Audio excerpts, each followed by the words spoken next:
आर्थिक आज़ादी आपका हक है, जिसके लिए वित्त साक्षरता बहुत ज़रूरी है। ईटी मनी बनो अपना फाइनेंस मिनिस्टर के जरिए हमारी यही कोशिश है कि हम आपको फाइनेंशियल प्लानिंग के हर पहलू से रूबरू कराएं और आप अपनी आर्थिक ज़िंदगी की बागडोर अपने हाथ में ले इस काबिल आपको बनाएं। नमस्कार, मैं हूं आपके साथ कविता थपलियाल। शो की शुरुआत करते हैं ऑन द शो के साथ।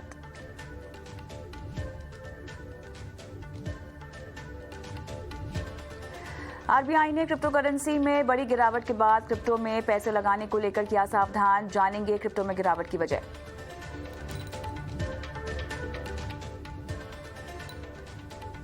बढ़ती ब्याज दरों के आलम में क्या छोटी अवधि के लिए आर्बिट्राज फंड में डाले पैसे, बताएंगे आपको आज।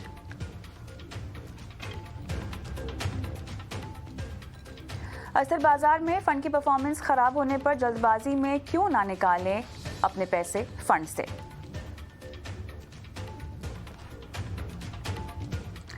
साथ ही आपको बताएंगे कैसे बनाए एक संतुलित पोर्टफोलियो, निवेश, insurance, credit card, loan, crypto currency से जुड़ा कोई भी सवाल हो तो अपना सवाल आप हमें व्हाट्सएप कर सकते हैं। नंबर आपकी स्क्रीन पे फ्लैश हो रहा है 9619873567। ये वो नंबर है जहां पर हमें इंतजार होता है आपके सवालों का।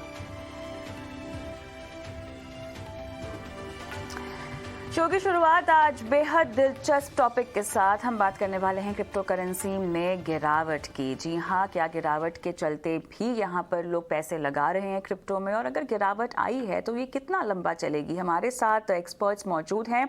Blockchain expert Pushpendra Singh, coin crunch India के फाउंडर निमेश सिंघवी, आप दोनों का स्वागत है हमारी इस बेहद खास पेशकश में। पुष्पेंद्र जी, कितना पैसा अब तक आपका उड़ गया है, बताइए। क्रिप्टो में तो आप लगातार ट्रेडिंग करते आए हैं। अभी उड़ा कुछ नहीं है, ये मार्केट का एक साइकिल है और ये साइकिल हमेशा रिपीट होता रहता है। 2017 के बाद में एक हमें डंप देखने को मिला था, उस टाइम भी मार्केट पूरी तरीके से क्रैश हो गई थी और उसके बाद में कंटिन्यू ये मार्केट का साइकिल है, रिपीट होता रहता है।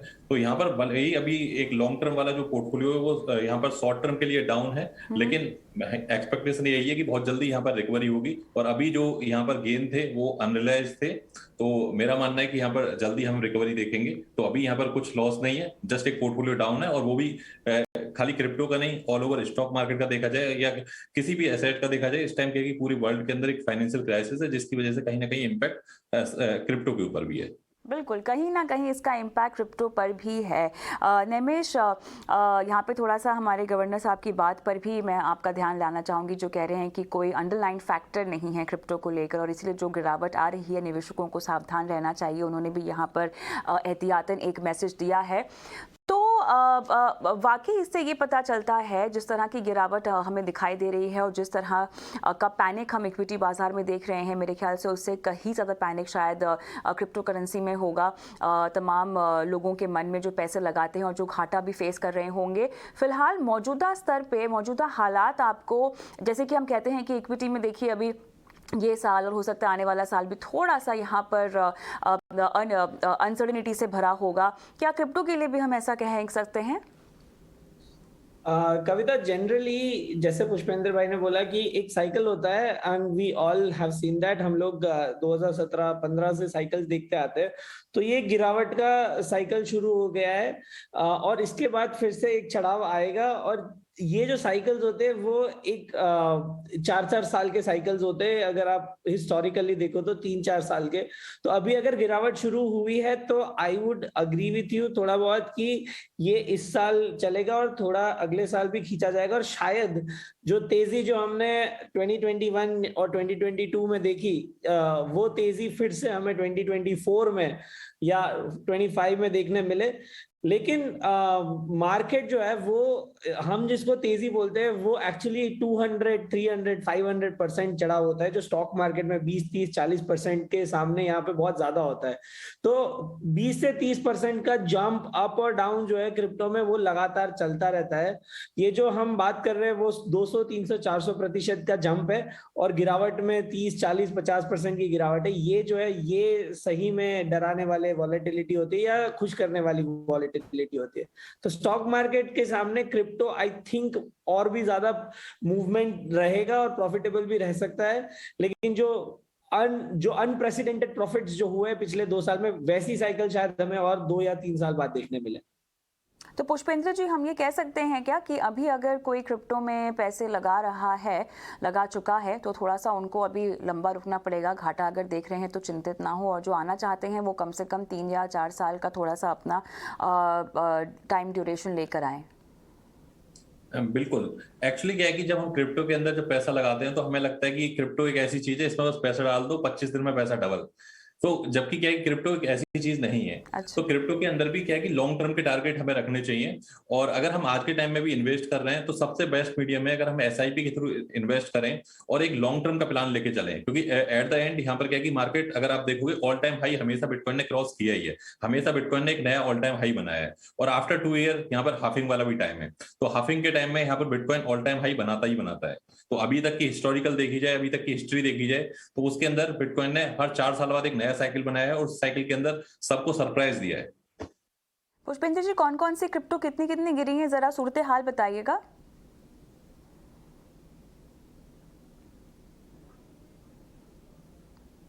पुष्पेंद्र, आपको मेरी आवाज आ रही है? Yes yes please. मैं आपसे ये पूछ रही थी कि फिलहाल कौन सी क्रिप्टो करेंसी कितनी गिरी है, क्या मौजूदा स्तर है, जरा बताइएगा। अगर हम बिटकॉइन की बात करें तो बिटकॉइन तो यहाँ पर 57% से लेके यहाँ पर 60 के आसपास, 60% के आसपास डाउन है। लेकिन जो ऑल्ट कॉइन है, क्योंकि ऑल्ट कॉइन के सारे के सारे डिपेंड रहते हैं यहाँ पर बिटकॉइन के ऊपर, अगर बिटकॉइन 10% डाउन होता है तो जो ऑल्ट कॉइन होते हैं वो यहाँ पर क्या है कि 50% 60% तक भी डाउन हो जाते हैं। तो एक क्रिप्टो करेंसी जो सबसे ज्यादा गिरी थी और उसका क्या है कि एल्गोरिथम फेलियर की वजह से, उसका नाम था लूना। तो लूना के अंदर काफी बड़ा डंप हमें देखने को मिला। बाकी अगर हम बात करें इथीरियम की या फिर सोलोना की, इन सब के अंदर भी एक बड़े डंप है, क्योंकि जब बिटकॉइन ही यहाँ पर 50% प्लस डंप है तो ऑब्वियसली क्या है कि जो ऑल्ट कॉइन है वो उससे भी ज्यादा डंप है। तो जो पेनी, आप कह सकते हो उसको एक तरीके से आप ट्रीट कर सकते हो पेनी स्टॉक की तरह, तो उनके अंदर एक बड़ा डंप है जिसके अंदर आप कह सकते हो 70-80% तक की क्रैश है। नैमेश, अब इससे मुझे एक बात ये भी समझ में आ रही है कि जब क्रिप्टो गिरती है तो बहुत ज़्यादा गिरती है और जब चढ़ती है तो बहुत ज़्यादा चढ़ती है, ये इसका आम नेचर है, राइट?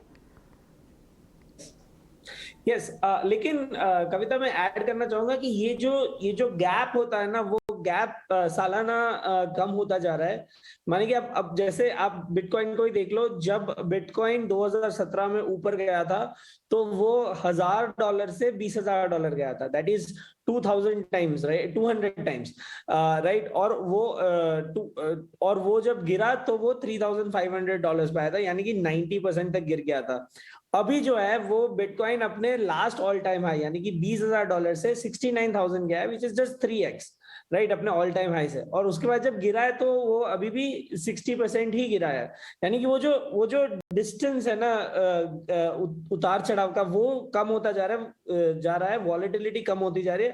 एंड आई थिंक कि आज के 10 साल बाद या 15 साल बाद ये वॉलेटिलिटी एकदम कम हो गई और स्टॉक मार्केट की तरह काम करने लग जाएगा बिटकॉइन या इथेरियम, जो मेजर ब्लू चिप कॉइन्स जिनको बोल सकते हो, वो इस तरह से। इंटरेस्टिंग। लेकिन इस बीच यहाँ पर कुछ क्रिप्टो एक्सचेंजेस नैमेश भारत छोड़कर भी जा रहे हैं, अपना पूरा धंधा समेट रहे हैं यहाँ से, इसको लेके क्या जानकारी है आपके पास, या किस तरह से ये कदम क्यों उठाया जा रहा है क्रिप्टो एक्सचेंजेस की तरफ से? राइट, आई थिंक थोड़ी सी मिस इन्फॉर्मेशन है इस बारे में कि क्रिप्टो एक्सचेंजेस जो है वो अपना बिजनेस बंद करके नहीं जा रहे, लेकिन 2017-18 में जब आरबीआई का बैंकिंग बैन आया था तभी इन बिजनेसेस ने अपनी एक ऑफशोर एंटिटी खोल ली थी, यानी कि वो सिंगापुर, एस्टोनिया, अलग अलग जगह पे उनकी मेन ऑफिसेस, मेन जो रजिस्ट्रेशन होता है वो वहां पे होता है। इंडिया की जो है ऑफिस वो एक सब्सिडियरी की तरह काम करती है, सारी फंड रेजिंग बाहर की एंटिटी से होती है।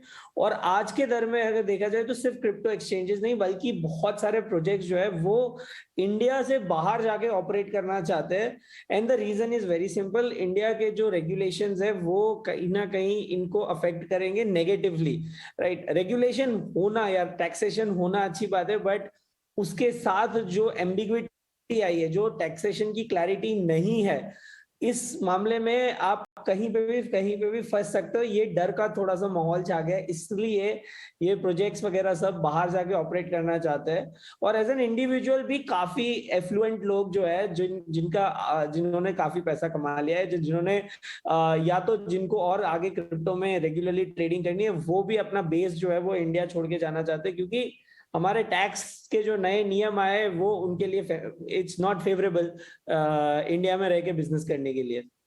पुष्पेंद्र, मेरे ख्याल से इस पर और विस्तार से जानकारी हमें दे सकते हैं कि जो ट्रेडर्स हैं वो कितने बाहर का रुख या देश के बाहर का रुख कर चुके हैं?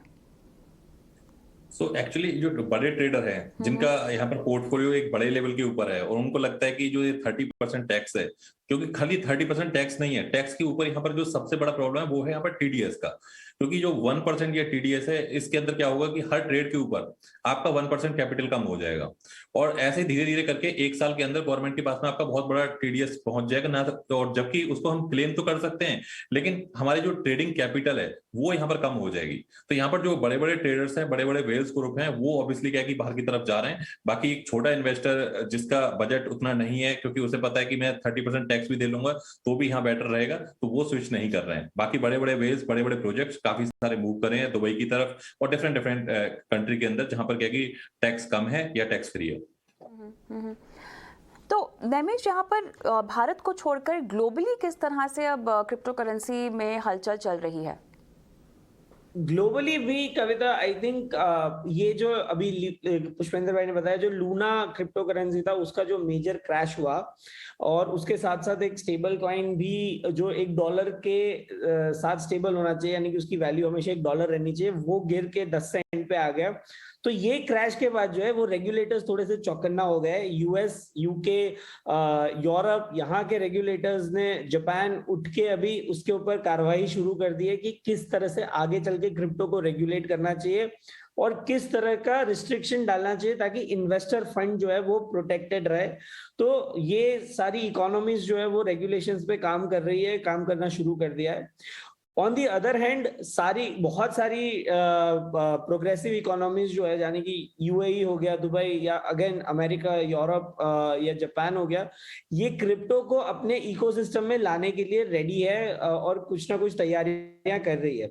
मतलब इनका ये क्रिप्टो को अभी हटाने वाला जो मूड होता था आज से 5-7 साल पहले, वो चेंज हो चुका है। डेस्पाइट द मार्केट क्रैश, अभी भी क्रिप्टो को इंटीग्रेट करने के लिए काफी ओपन है ये सारी मार्केट्स।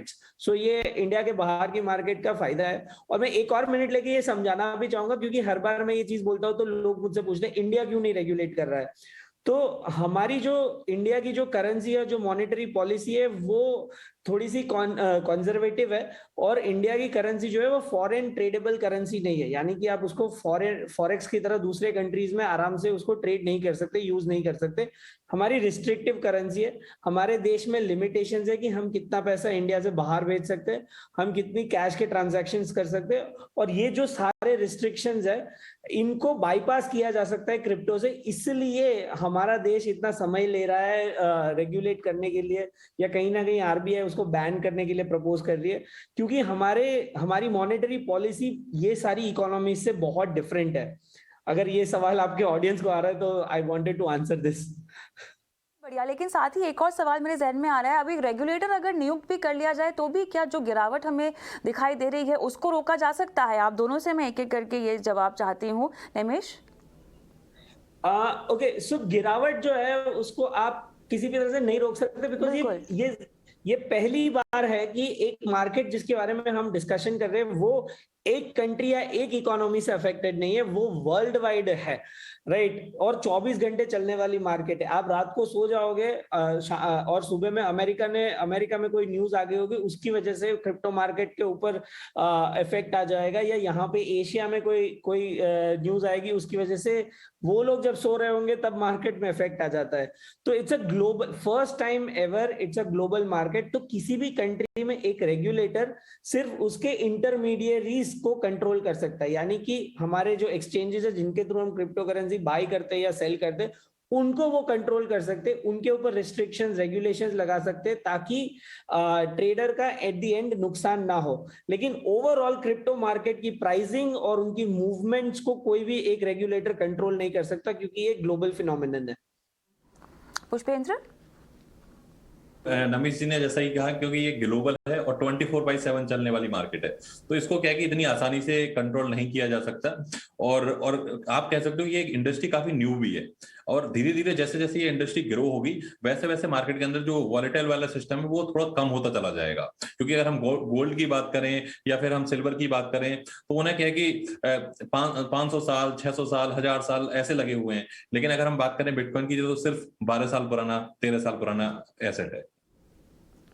चलिए आखिर में मैं चाहती हूँ कि एक एसआईपी का जो फंडा है वो समझा दिया जाए तमाम लोगों को जो कि शायद इस गिरावट से परेशान है और आने वाले वक्त में भी अगर क्रिप्टो पैसे लगाना चाहते हैं तो कैसे एसआईपी का फायदा उठाया जा सकता है। नैमिष? जी बिल्कुल कविता।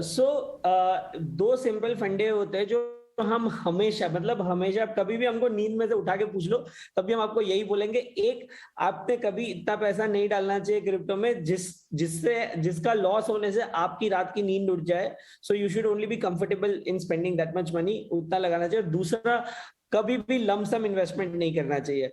पहले पॉइंट को तो आप काफी क्लियर है, समझ गए, जितना पैसा लगाते हो उतना अगर खोने को रेडी हो तो ही लगाओ। दूसरा जो पॉइंट है उसका मतलब ये है कि आप, जो आपके पास अगर 50,000 रुपए है तो आप हर हफ्ते 1,000 रुपए डालो ताकि आप 1 साल तक इन्वेस्टमेंट कर सको, राइट। उसको एसआईपी, हम वीकली एसआईपी की तरह ट्रीट करें, और आपका जो भी अमाउंट है जो आप क्रिप्टो में डालना चाहते हो उसको आप स्लोली क्रिप्टो में इन्वेस्ट करें, ताकि ऐसी वॉलेटिलिटीज में आपका जो बाइंग प्राइस है वो एवरेज आउट होके कम हो जाए, और आपको जब प्रॉफिट हो आज से 2, 3, 4 साल बाद, तब मैक्सिमाइज हो जाए आपका प्रॉफिट। अब एसआईपीज करने के लिए प्लेटफॉर्म्स अपने खुद के सॉल्यूशंस देते हो, ऑटोमेटिक कर सकते हो, या आप मेंटली एक एक्सेल शीट बना के हर हफ्ते डिलीजेंटली हर मंडे को या ट्यूसडे को आप इन्वेस्टमेंट शुरू करो और उसका नोट बनाते रहो।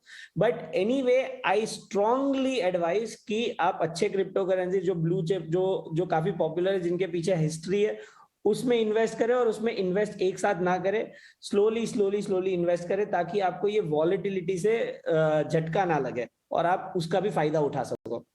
अब तो पुष्पेंद्र, अब ऐसे में इतने सारे क्रिप्टो एक्सचेंजेस हैं, कैसे चुनाव करें कि पैसे लगाने के लिए कौन सा एक्सचेंज हमें चुनना चाहिए, इसके क्या पैरामीटर्स होंगे? सबसे पहले तो क्या है कि अगर हम किसी भी क्रिप्टो के अंदर एसआईपी कर रहे हैं तो हमें यहाँ पर एक चीज बिल्कुल क्लियर होनी चाहिए, क्योंकि बहुत सारी क्रिप्टो करेंसी यहाँ पर एक्सपेरिमेंटल स्टेज के अंदर है, जिनके अंदर एक्सपेरिमेंट चल रहे हैं, और जरूरी नहीं है कि सारे एक्सपेरिमेंट वो सक्सेस होंगे। तो हमेशा जब भी एसआईपी करें तो सबसे पहले क्या है कि ऐसा कॉइन सिलेक्ट करें जिसका क्या है कि लॉन्ग टर्म से वो काफी पुराना कॉइन है और लॉन्ग टर्म उनका एक विजन क्लियर है। जैसे बिटकॉइन की बात करें, हम यहाँ पे इथेरियम की बात करें, तो इस तरह का प्रोजेक्ट हमें सिलेक्ट करना चाहिए एसआईपी के अंदर, कि पता चले कि हम एसआईपी करते हुए जा रहे हैं और पता चले 5 साल बाद वो कॉइन ही नहीं है अवेलेबल। एक चीज तो ये क्लियर। दूसरी चीज क्या है कि मैं यहाँ पर एक्सचेंज के बारे में आपका जो सवाल है उसका जवाब देना चाहूंगा। तो एक्सचेंज यहाँ पर हमेशा ऐसा सिलेक्ट करें, एक साइट है कॉइन मार्केट कैप, उसके ऊपर क्या है कि सारे एक्सचेंज की एक रैंकिंग है और उनके और रिव्यूज भी हैं, कितना वॉल्यूम है, कितना पुराना एक्सचेंज है, कहां से ऑपरेट हो रहा है। तो वहां से क्या है कि हम एक एक्सचेंज सिलेक्ट कर सकते हैं, जैसे कि टॉप रैंक के ऊपर बाइनेंस एक्सचेंज है, अगर हम इंटरनेशनल में देखा जाए तो केयू कॉइन, वो भी ग्लोबल। और इनको क्या है कि पैरामीटर इनका सिंपल है, सबसे पुराना एक्सचेंज, सबसे ज्यादा ट्रेडिंग वॉल्यूम, सबसे ज्यादा ट्रस्टेड, वो सारे के सारे हम रिव्यूज वहां पर चेक कर सकते हैं। अगर हमें कंट्री वाइज चेक करना है, जैसे आईएनआर में करना है, तो इंडिया के अंदर भी बहुत सारे एक्सचेंज अवेलेबल हैं। अगर उनकी रेटिंग वाइज देखा जाए तो रेटिंग इसी हिसाब से लगाई जा सकती है कि उनकी जो रैंकिंग वाइज, उनका वॉल्यूम वाइज, उनका यूजर बेसिस वाइज, तो इस हिसाब से हम यहाँ पर चेक कर सकते हैं। चलिए, बहुत बढ़िया नैमिष, आपने और पुष्पेंद्र ने मिलकर दर्शकों को इस गिरावट से परेशान होने की सलाह नहीं दी है और कैसे इनफैक्ट ये कमाकर एसआईपी के जरिए रह सकते हैं क्रिप्टो निवेश में। इस पर तमाम डिटेल्स और जानकारी देने के लिए आप दोनों का बहुत बहुत शुक्रिया। आज की